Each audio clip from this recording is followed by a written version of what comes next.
So I'll put this as a link before I forget.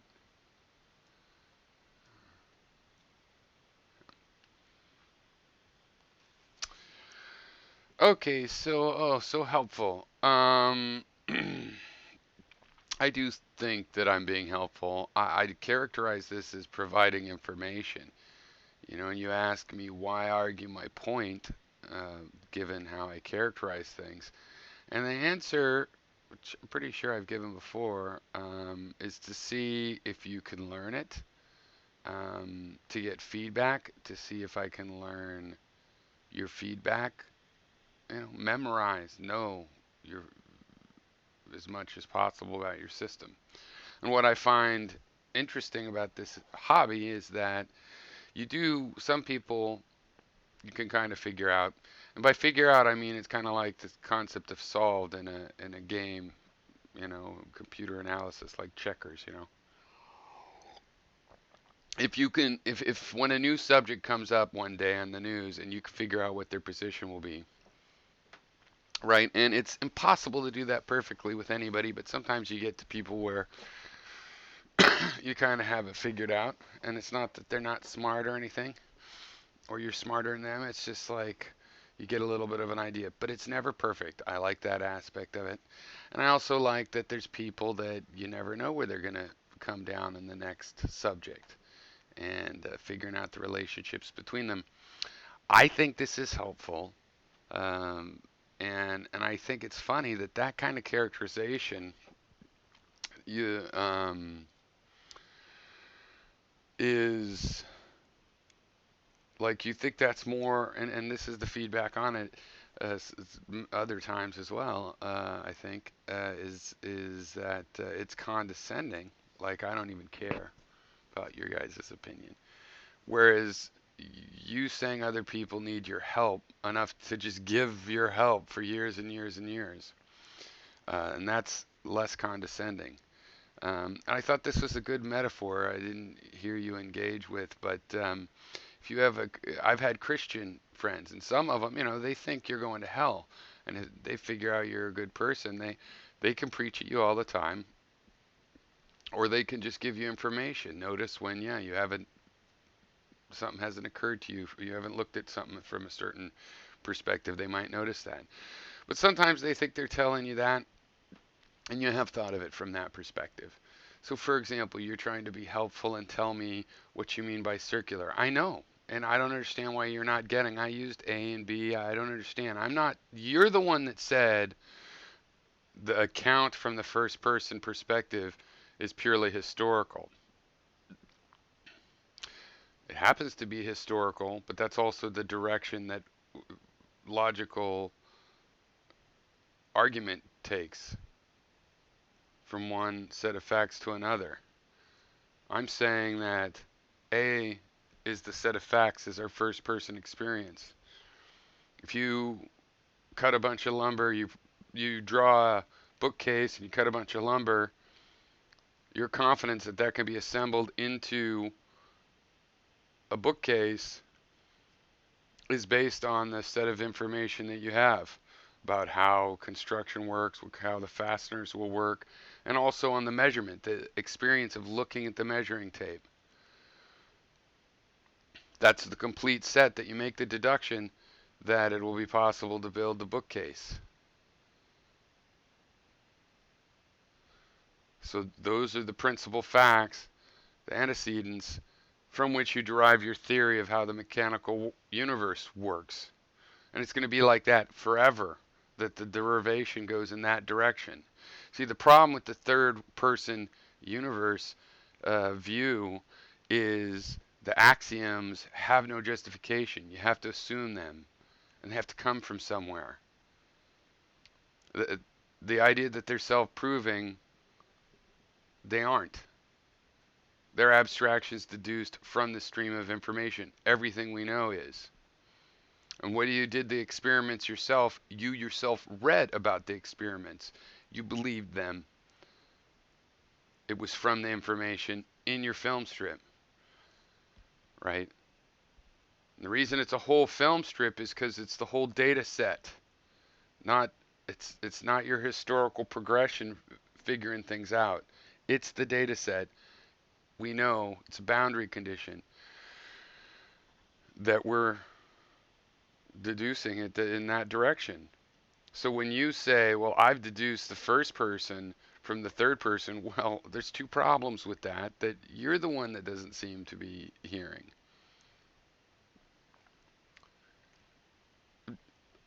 Before that, okay, another helpful thing that you're trying to point out was, well, now I've got myself all twisted up. So one of them was the logical inference. Oh, yeah, and determinism. So I know what circularity is. It turns out I didn't need that help. It's a nice thought, though. And determinism also, you're acting like that's been thought through a lot, right? So it's definitely still an open and interesting debate, but it's not like I don't know where you're coming from. Yes, I understand. Told you my understanding of what you're saying is one state, one transformation to one output state. And I was saying, for example, the universe doesn't have to cooperate with our notions of how that works. I pointed out that the fact that we haven't thought up any logical reasoning that we can prove how it works, that also does not mean it has to be one of the ways we have thought out, especially if it's a way that we've poked a lot of holes in. So the other thing about um, deriving the first person view from the third person is we have nothing in our mechanical universe that explains the generation of this homunculus illusion. I'll just call it that because we know a lot of it is elusive, right? We don't have, so you have the derivation hasn't really been done.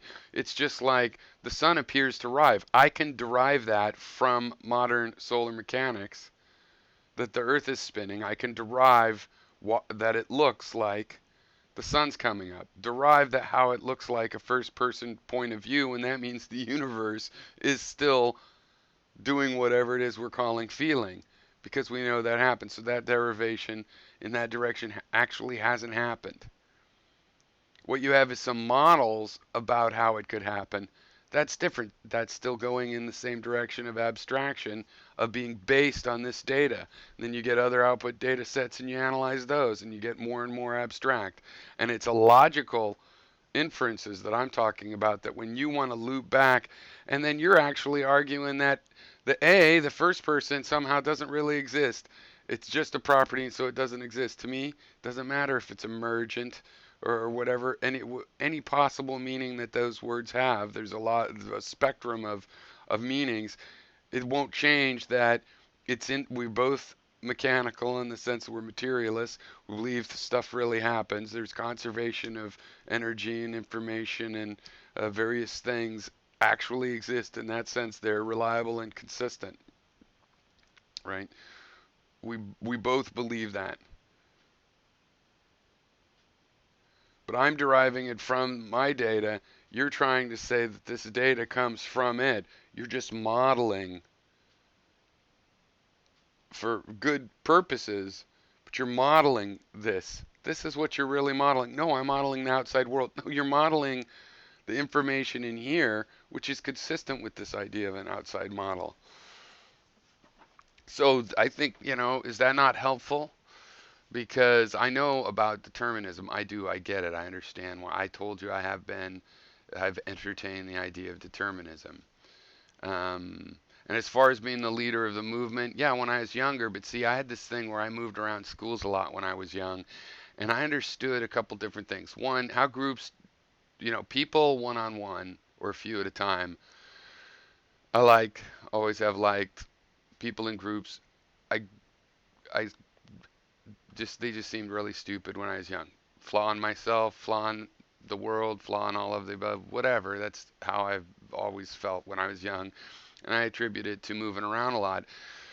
Going to 2 schools a year, I saw what it was like to be the new kid, and I saw how the individuals behave, and how there's different patterns about how the groups behave, and how, too, how a group thinks about a person has more to do with what's going on in the group than that person, because there's no way that in 6 months you get two or three totally different reactions, positive, negative, in between, from all these three different groups when you're the same person, right? So that feeling of wanting to be the rock star and getting followed, I was very as early as I can remember thinking, why is that? And sure, there were explanations like, well, because people are going to change and groups are going to become different. And I realized even good groups have a lot of these things that bug me. I'm just an individualist. It's not really that there's anything wrong with groups per se, they're just not for me, which means and meant, and I figured out that, uh, trying to lead a group, it's like trying to be in the front of a stampeding herd, trying to get a herd to stampede. Then you're in the front of that stampeding herd, which is a good way just to get stampeded, you know. And I don't really like hanging out in the herd. I I realize that, you know, being this rock star, famous, having a movement, this kind of thing, it felt like, oh, that would justify your philosophy, and I realized no, but it doesn't justify philosophy. Success of any sort does not justify philosophy. Um, just like having a happy life isn't what justifies making happy songs. Sometimes sad people have been the best at making a happy song, probably because they made the songs to make themselves happy and they had reason to do that. Not that that's a universal law. I'm just saying how a person's creative content, it can't be judged by that, and I think that's wrapped up with wanting to be successful by getting a lot of people to agree with you. I find that what is most helpful in my intellectual growth is people put information out there, and that's how you can get more well informed. Now, you don't necessarily get the facts. People could be crazy and telling you they're crazy facts, but you still get informed about how people think about things, about that person's view, what's out there, why they say what they say.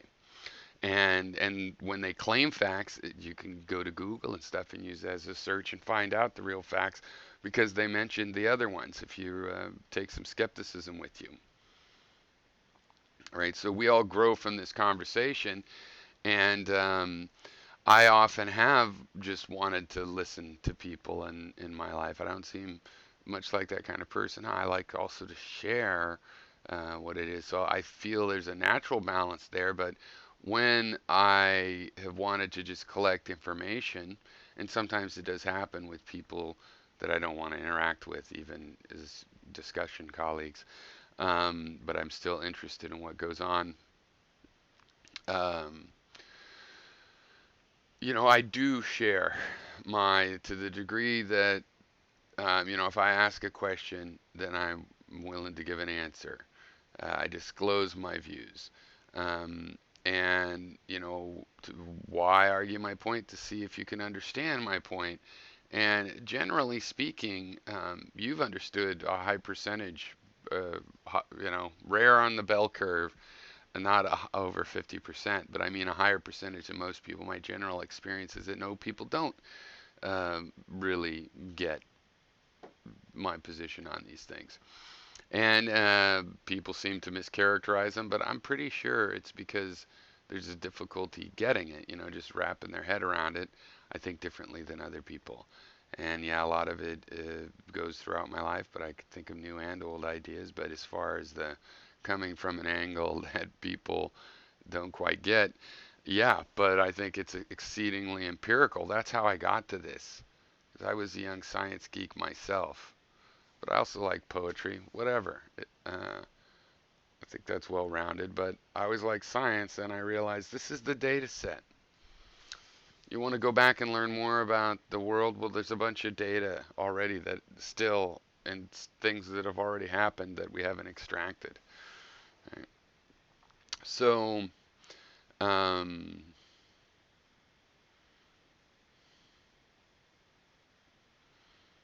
I'm just thinking, what more than my model? The other side of my model, besides the information we all grow from sharing this information and having noticed and just noticed that groups of people that differ with each other and share differing views, uh, just intellectually grow stronger, better.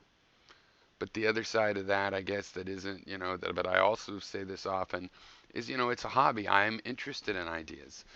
I like being exposed to things I wouldn't thought of. I like the flat Earth map where it's the circle. I like, science fiction, fantasy, and as well as people's theories about what really might be the case, and so on and so forth. I enjoy that. So, that's the ulterior motive, in that I enjoy all these ideas. I like seeing how my ideas go up against other ideas. I am just that I don't think my ideas are out here to go conquer other ideas. They are unconquerable. I'm making a very durable thing that still makes my point are in my videos. Okay. And I don't know how you turn it into a negative thing, but I showed you 3 videos from like 8 years ago. I'm trying to make the same points. Oh, well, why am I making the points that change? Well, I am. That's my new points. What about the old points? Well, I have a lot of things that are out on the limb. I deal with them in fiction and I haven't, you know, well,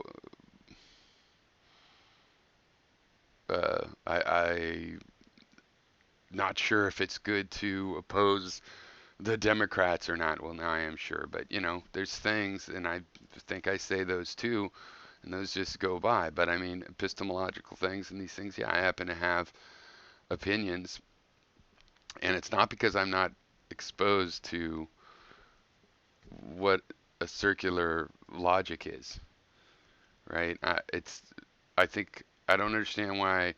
I understand how you could disagree with me, but I don't understand how you don't get what I'm saying. This is the data set. We derive the theories from the data set, and your idea of the mechanical universe is by definition has to be a theory. It's forever modeling this. You say, no, it's modeling outside. No, let's say this theory is modeling where the planet Venus is going to be. And how do you check? By going out and seeing, and with your eyes getting confirmation that it's there, as we're predicted. It seems clear to get. The phantasmagorical stuff just isn't there. We're talking about human beings, our neuron systems. We're feeling something. But as you're pointing out, what's us? We're just a part of this solar system, like a tornado or a waterfall. We're just a little bit of local chemical reaction in space. That's the universe. So the universe is feeling whatever I'm feeling. Why? Because I am part of the universe. What else is feeling it? Just the universe is the only candidate, the local universe. And that's why I'm saying that is your big serious problem. The question of whether there is willpower, room for willpower in the universe, also interesting. But I wanted to step back and to point out that even before that question, the fact that the universe feels things, and you can go, oh, gas molecules, but that's not what I'm saying, the gas molecules. We've discussed that before as well, because it's like, where does it go down to? Who knows? But emergence is fine. Only humans have it, and all other animals are just fancy automatons. Doesn't seem likely, but if that were the case, it wouldn't matter. I am enough of an example to know the universe creates this phenomena. It's happening to the universe. In solipsism, and I am the whole universe, it's true. Mechanical universe, all the million different kinds of mechanical universal theories, I'm happening in that one too, and so the universe is happening. I'm in a computer. Well, sure, I'm generated on a computer. Fine, I'm happening, and the computer is made of universe, right?